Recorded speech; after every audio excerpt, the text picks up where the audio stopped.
when we can create ways for them to be more connected to each other, whether those individuals have disabilities or not, whether it's through a costume, whether it's through the ability to walk up a set of stairs. Really what we're offering is these individuals a connection to other humans, which I think is incredibly important.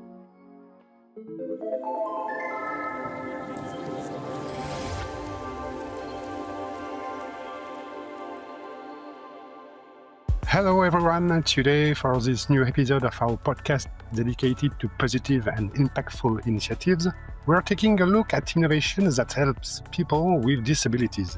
According to the World Health Organization and the UN, disability now affects 1 in 6 people worldwide, or about 1.3 billion people.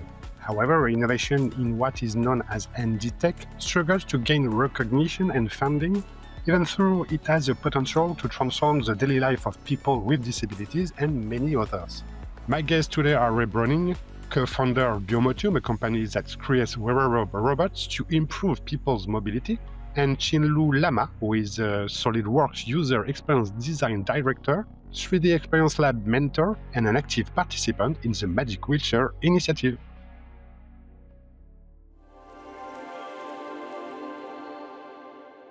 Hi, Chinloo. Hello. Hi, Ray. Hello. Let's begin by looking through the lens of disability. It's a reality whose impact is often underestimated. So the question is, how can innovation and creativity help address the challenges of social, professional, and economic inclusion for people with disabilities? Actually, let me give you a little background of Magic Wheelchair. It's a nonprofit organization that builds epic costumes for wheelchairs at no cost to the families. And we were fortunate enough to join them and help build quite a few Magic Wheelchairs in the time we've had with them. And the whole thing that really drives me to continue to support them is their mission to really help give these folks in wheelchair the opportunity to be engaged and included in conversations, not because of their disability, but because they're just amazing people. So these costumes give them the ability to start the conversation. Instead of people giving sympathy to what they see, they're enjoying the moment of how amazing they look. So it's a really cool organization. What is your contribution to Magic Wheelchair? I met a representative of theirs on the East Coast many, many years ago, and they told us about their mission. And they actually came to us because it was at a maker fair in New York City. They had asked if they could get free licenses of SolidWorks to help design their costumes. And I didn't really understand what it was, and I engaged in the conversation and instantly fell in love with it and came back that weekend and composed an email to all of my colleagues saying, hey, just, no obligations. No one needs to do this with me, but I would love to build a costume for someone. And instantly, within a few minutes, all the people that I reached out to agreed to help, and we built a little team to then make the costume. Ever since then, we've made 5 different costumes. It was really a both win-win experience. We got to build something for a well-deserving family, and at the same time, we at the R&D team, actually we have team members from Dassault Systèmes, in general, from SolidWorks, and we all came together, used the products that we designed day to day in R&D, and got to basically taste our own champagne, experience the whole thing, see how it works, and work out both an amazing build and also figure out all the bugs and all the things we need to improve. And it was actually quite a life-changing experience the first time. And since then, we've done similar things using other products throughout our company to really make a showcase of an amazing costume that helps bring the imagination of a child into reality. Because all of the costumes are created and proposed by the kids, not by us. We don't tell them what we want to build. They tell us what they would like to have, and we figure out how to do it with our software and with fabrication skills. Ray, where did the idea to create Biomotum come from? First, I want to just say how cool I think it is that Chinloo is what is happening there. And it's related a little bit to answer your question around kind of the origin story. I think when you work with individuals who have disability, whether those are hearing, sight, mobility, they have a strong human desire to be connected.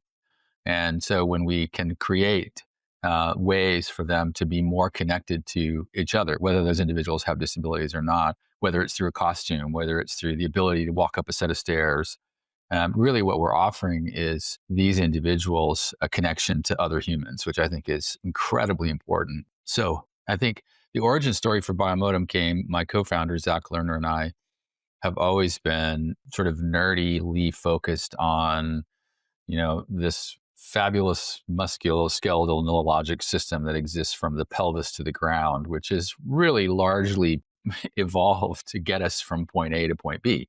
And so, we have taken that interest and the also this confluence of we're seeing, I think we all know, massive advancements in robotics.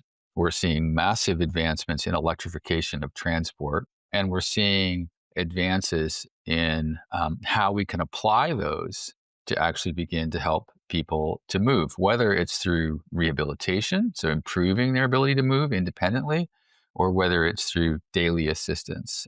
So the motivation was, can we leverage these advances in these techniques and then using tools that we get through the 3D Experience Lab to help build and produce those tools? So that's a little bit of the origin story. We've done a lot of work with pediatrics, with children, predominantly with cerebral palsy and other neurologic conditions.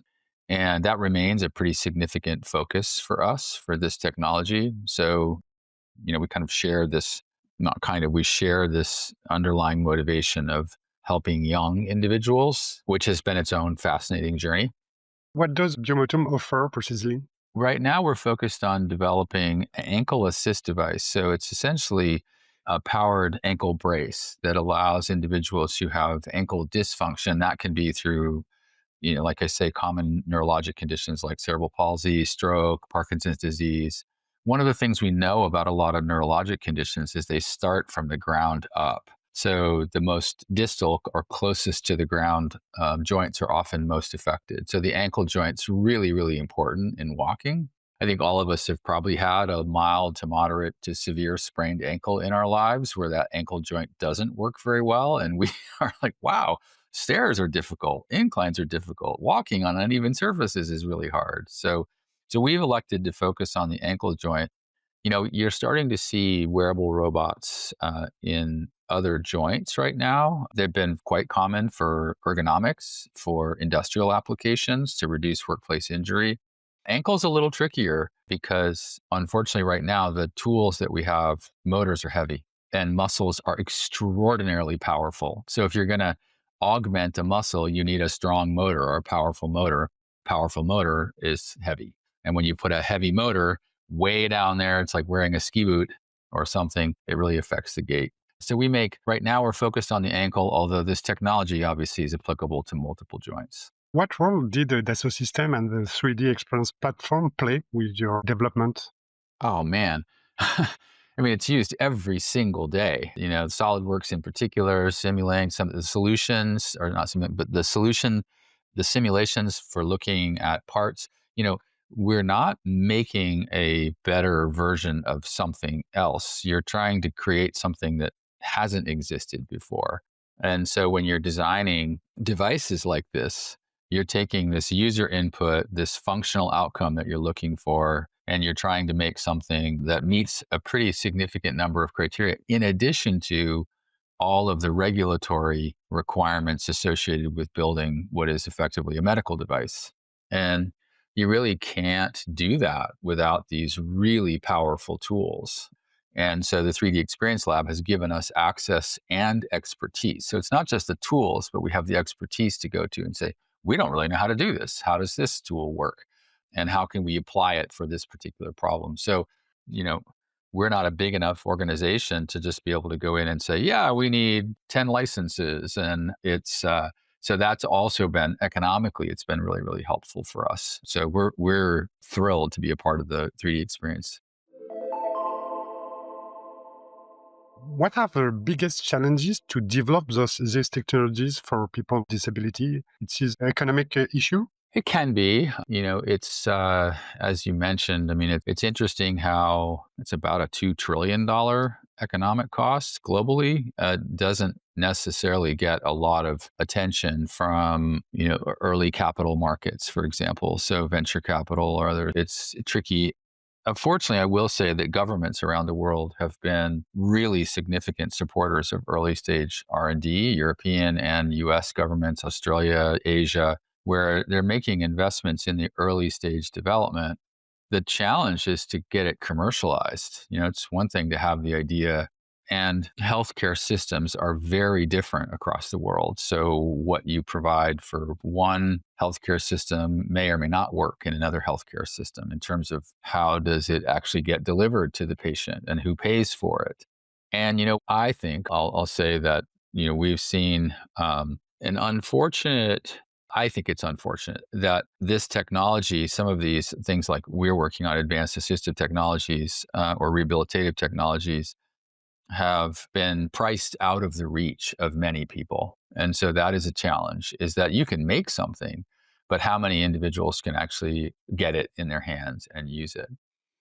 Families of individuals with cerebral palsy, they have so many competing demands as caregivers. And that usually creates a significant economic burden just to take care of the individuals. And so one of the things that we're trying to do is make these tools accessible, meaning less expensive. And that's a challenge. It's hard to do because there's the economics of if you have high volume, you can reduce the cost dramatically. However, if you're starting out, you can't really do that. You run into limitations of that. So access to capital and really capital that gets you started, that gets the product out into the marketplace. But I will say probably a bigger challenge, and I think this is something that even Magic Wheelchair is. These are really sophisticated consumers. The kids know, like, okay, this is what I want. This is what I don't want. These are, what. And so the building something, and, one of the fascinating insights that we got, and it sounds silly, but, they invisibility. So they don't want to have something that's loud or noisy or on the outside of their apparel. For things like we make, they want it to be quiet underneath clothing and not something that draws attention to their disability. Because unlike individuals that use wheelchairs, these are individuals who can ambulate, they can walk. So, we first thought, oh, Iron Man suits, big, cool, you're going to wear this thing. And kids were like, no, thank you. Not what I want. And they are oftentimes, these users they've been around this type of technology. They're incredibly experienced with this technology, and they're not often given the opportunity to contribute to the design. And we've found that to be incredibly helpful. They pick it up and they'll hold it and they'll kind of swing it around and they'll go, I don't think so. No, not going to work. Needs to do this. Chinloo, what do you think about this? I was actually gonna thank you for giving me the opportunity. I was gonna ask actually, Ray. I'm gonna share my thoughts too, but I totally agree with regards to the hiding and showcasing. We were always told from other mentor builders that, celebrate the fact that they're in a wheelchair and this is nothing to be ashamed of. But when we spoke to the kids that wanted the design, they always wanted to kind of shield it with their costume and feel like, any other costume. So it was a very interesting psychological turn. But one of the biggest things we always start a project with is considering the community around the individual that has to support them, like maintenance of the costume, accessibility to the kiddo when they're in the costume, if they need to take the child out instantly, or, how quickly can they remove this costume? So there's a lot of supporting elements to these designs that is invisible to most people when they look at the costume, but we had to build in quick escapes, easy access, mobility through doors and up ramps and things like that, you don't normally think about when you design a costume for a child. But how much of this do you consider when you're thinking about maintenance support from the community, the family, everyone that's around, it's the caregivers? It's really interesting, Chinloo. See, there's a certain amount. Gosh, if I was to walk you through our firmware and the fault detection, error detection algorithms that need to be present in systems like this, to address a lot of these, what happens if it gets wet? What happens if, and these are young users who, the other thing that I think is we found really interesting, and I think related to this with the magic wheelchair, is these kids are individuals have a lot of lived experience with things not working like they should, or them not feeling perfect that day. And you have to really pay close attention to that scenario. We were at the Children's Hospital in Chicago, and they have a really cool group where we get to work with these young people and bring our designs in and ask questions about them. And they were really honing in on risk. So we tend to think of these technologies as life changing and empowering and all these things, which they can be. But one of the participants looked and says, "So what happens if the battery dies? Now I'm lugging around a couple kilos of weight on my legs. What do I do?" And, they were really honing in on make sure you've thought about what happens when things are not going well, not just that it's going to provide all this, wonderful enhancement. I think we can sometimes drink a little too much of our Kool-Aid and think that, oh, yeah. And when it does work, it works great. But every system that we make doesn't always work. And it could be the user, it could be a mechanical or electrical failure. And so that's really important. Think about the needs around the unexpected or, the things that, what if I have to get it off? Ray, when we are preparing this podcast, you told me that disability shouldn't be seen as a category of people who look and move differently, but as something we will all potentially face one day. What did you mean by that? What I meant by that is it's pretty much the only category that we all get some opportunity to be a part of at some point in our life. And I mentioned ankle sprains. I'm wearing glasses, so my eyesight is impaired. So I think we're surrounded by individuals who have accommodated to a non-perfect human. And sometimes those are really visible, like things like mobility or sight. Sometimes they're not very visible. They could be neurodivergent, or they could be some other category. And so as we deal with a rapidly aging population, I mean, we know from a mobility perspective that the majority of individuals over the age of 75 have some mobility limitations. There are things that they are no longer able to do. It could be going upstairs, it could be walking. And so we all have the privilege of joining this group at some point. Sometimes it's episodic, like, you have an injury or you have something an illness that affects you. Other times it's chronic. It's something that happens to you and there is no recovery. And so or the recovery is incomplete. So I think we should be looking at this as not a category of individuals. It's something that happens to almost all of us. And gosh, I mean, Siri, you think about all of this technology that's been developed initially with individuals with, disability in mind, and they're broadly adopted by the rest of the world. And so I think that's another really interesting aspect of this community. It's all of us. It's every single one of us is part of this community. And so the innovation isn't just for them, it's for us. And, one of the applications of this technology, for at least for what we're working on, and I can think of all kinds of really fun applications for Magic Wheelchair as well, but it is older adults who want to stay physically active. So we think of them as medical devices, but they're not medical devices. You can see consumer wearable robots right now. People can wear, devices. They go out in the community and stay more physically active. So there's this trickle down. I look at the e-bike world, and that's exploded in the last 10 years. Rightly so. It provides an opportunity for individuals for whom cycling is difficult to be able to maintain certainly my favorite sport, which is riding a bike. This podcast is coming to an end. Chinloo, do you have any final thoughts about the relationship between innovation and people with disability? Yes, actually, I wanted to add on to what Ray mentioned. As a user experience designer for Dassault System SolidWorks, I have actually come across a lot of customers who are experiencing certain disabilities at certain times in their lives. Some there are since they were born. And it's interesting, one of our customers reached out to us and mentioned, it's very imperative for us to leverage this group of this perspective because the way he put it is that people who are experiencing disabilities are basically a magnifier or microscope on different aspects of our things that we take for granted, our software, the way it works, and they magnify those places that need more attention. Because when we do address it, for example, we addressed the accessibility of a very small piece of UI that it's fairly difficult to grab, even for any user with their mouse and cursor. But for this person who uses eye tracking, it's nearly impossible. So when we designed and improved it, it not only addressed this use case, but it made everyone else who use our software find it more user-friendly. So this idea of designing for the minority benefiting the greater good is absolutely the truth. We've done this in so many areas of all of our software.